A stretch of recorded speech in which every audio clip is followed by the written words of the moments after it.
What is up, my fellow mobile gamers? In today's video, we are continuing our best builds guide. We are checking out Chloe, Gabrielle, and Freddy. Subscribe to the channel, hit the thumbs up button. It is greatly appreciated. We took a little bit of a break from Dislyte. We had to check that other game out, but we are back, my friends. Let's go over these Esper best builds. First one we're going to take a look at is Chloe. She is an epic 4-star character, DPS, has some insane abilities. A lot of people will say that Chloe is one of the best epics in the game. She has the ability to block our opponent's buffs as well as steal them. Her captain ability increases ally accuracy by 30%. This can be really good depending on your build. If you have a lot of different characters in your lineup that are going to do status elements. One thing you will notice right off the bat though is that she doesn't do a lot of attack immediately, and because of that we're going to fix that with the relics we put on her. But if we just take a look at some of the stuff, like she does 50% of her attack. This one does 60% of her attack, and then finally 75% of attack. Of course, this does launch 5 times, but it is on random enemies. Now, if we take a look at something like one of these other characters where they deal 100% of their attack damage. So because of that, you may notice that her attack may be like, lackluster when you get her into like the 30s and 40s. But once you do max her out and throw on really good relics, she's absolutely insane. Another thing that I also need to mention is that when you run her on auto combat, the computer will automatically use your ultimate ability for her first. Now, the problem with that is their ultimate ability steals buffs from your opponent.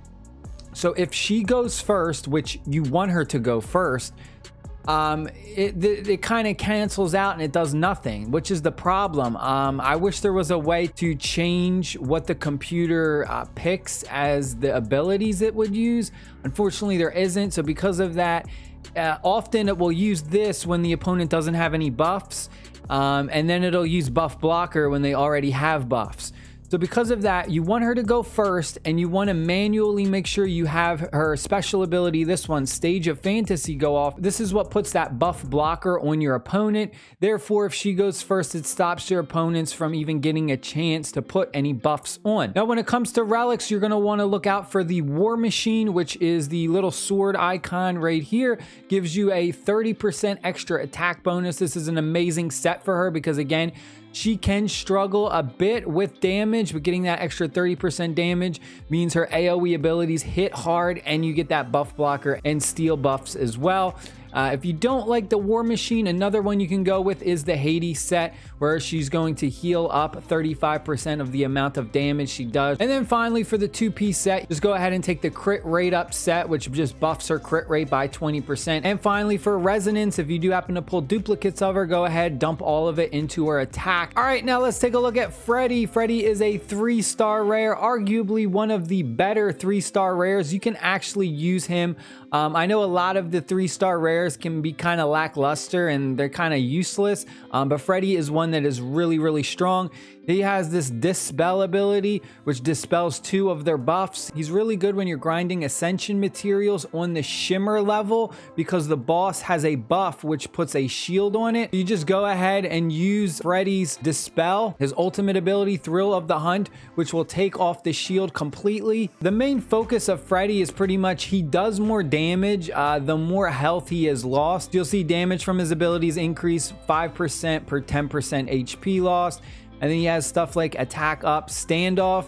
So standoff is an absolutely amazing ability. It pretty much guarantees he cannot get one-shotted. For the relics, you're going to want to put the War Machine on him, get that extra 30%, or you can put on the Hades set as well. For his 2-piece, you can put the crit rate on, or what I actually like, you can put the sword on it, which grants a 25% chance of using counter attack upon taking damage. This is also a pretty good viable option as well. And then for resonance, if you happen to pull duplicates, again, you're just going to throw them all into his attack. And finally, we have the legendary Esper, Gabrielle that you need to fusion summon for her. I fusion summoned for her last night, and I pretty much been dumping all of my resources into her to try and max her out and make her as strong as possible.